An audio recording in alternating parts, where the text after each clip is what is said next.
ਵਾਹਿਗੁਰੂ ਜੀ ਕਾ ਖਾਲਸਾ ਵਾਹਿਗੁਰੂ ਜੀ ਕੀ ਫਤਿਹ. Sisters and brothers, for the next 15 minutes I'm going to share some thoughts and some views on Kirtan and Rag. Kirtan is a fundamental part of Sikhi. You can't have Sikhi without Kirtan. Every ceremony, every event that we celebrate, every part of our calendar, we celebrate it using Kirtan. Kirtan has been around obviously from the time of our Gurus, from the time of Guru Nanak Dev Ji Maharaj, but in fact it has been around even longer than that.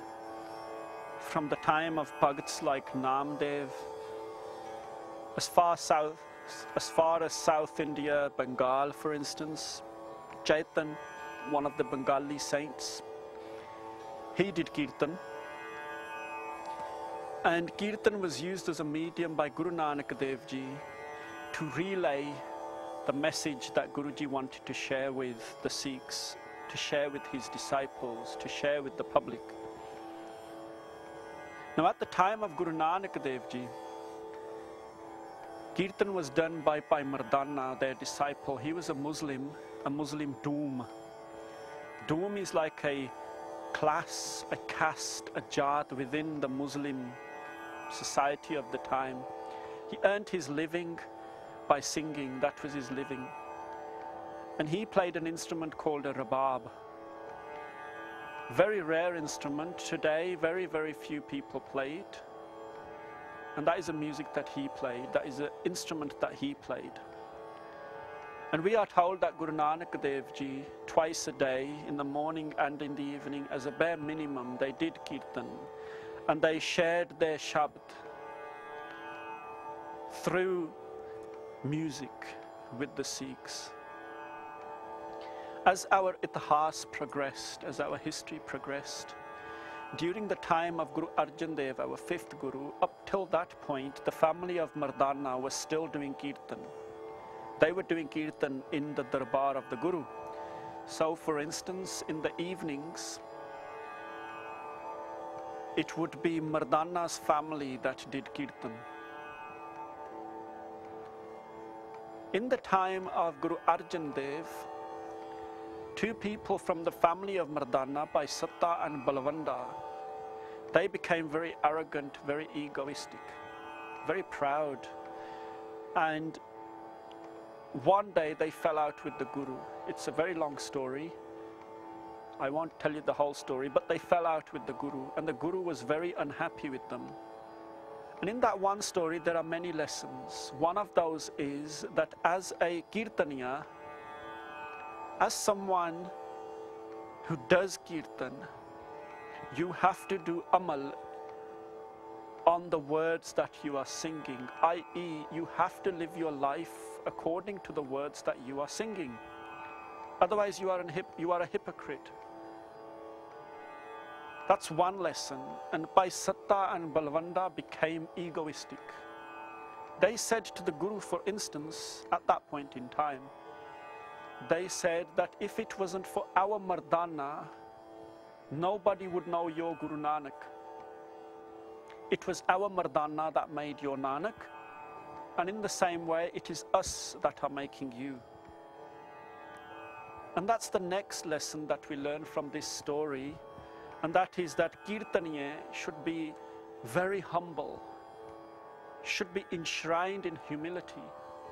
It is very easy when you become very good at Kirtan, Guru di Kirpa de naal, you have a good voice.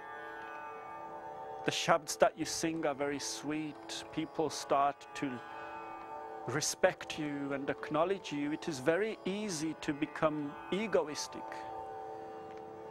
And what that one incident teaches us is that as a Kirtaniya, you should be very humble. As a bare minimum, you should live your life according to the words that you are singing. Or if you become enshrined in home, then your Kirtan is not going to have such an impact. And I firmly believe that doesn't matter how talented how learned a Kirtaniya is. I am one of these people who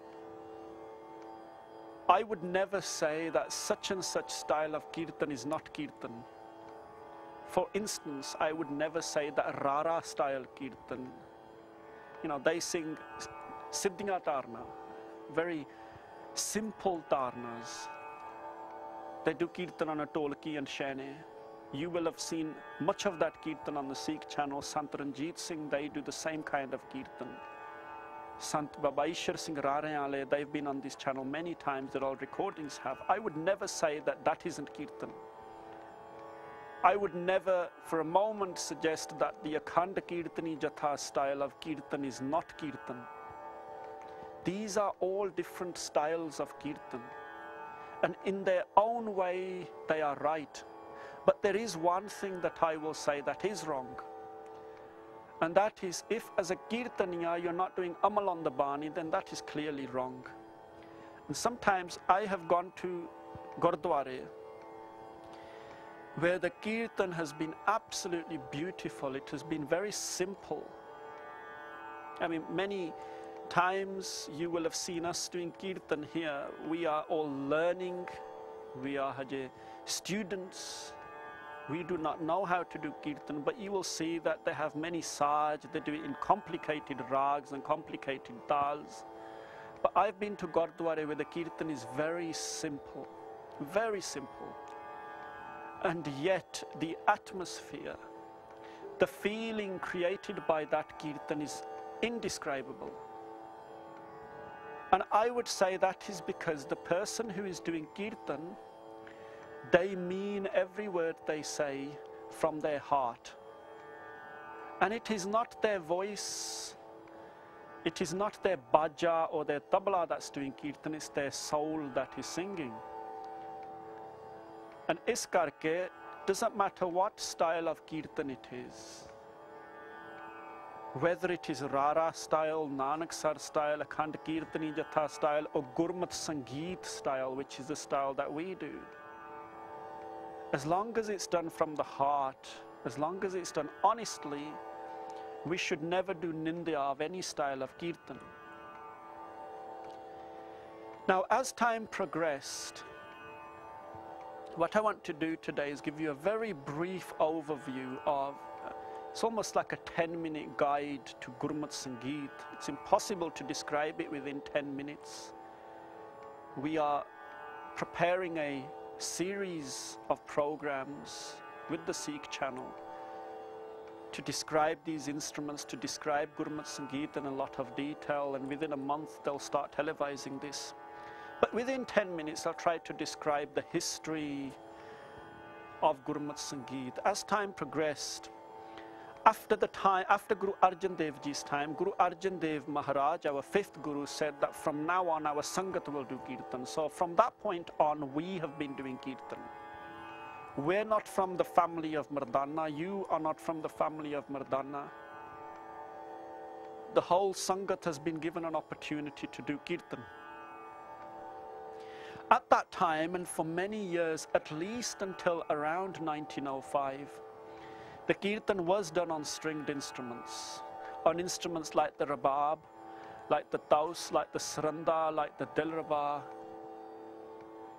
And the tabla that was played at the time was the Jodi, which was similar to the one you saw here 20-30 minutes ago. It has a big bass and you have to put atta on it. That's how the Kirtan was done. At some point in the late 19th century, the bhaja was introduced to India. It is believed that the Portuguese missionaries first brought the bhaja, the harmonium, into India. And many of our ragis started to play the bhaja, and they saw how easy it was to do Kirtan on this instrument. Number of reasons. First of all, coordinating yourself on that instrument was a lot easier for them. Learning that instrument was a lot easier for them. And the other benefit that the bhaja had was that you didn't need to tune it up. So for instance, when you go to a Kirtan, you have a bhaja with you, you don't need to tune it up. Whereas with these instruments, you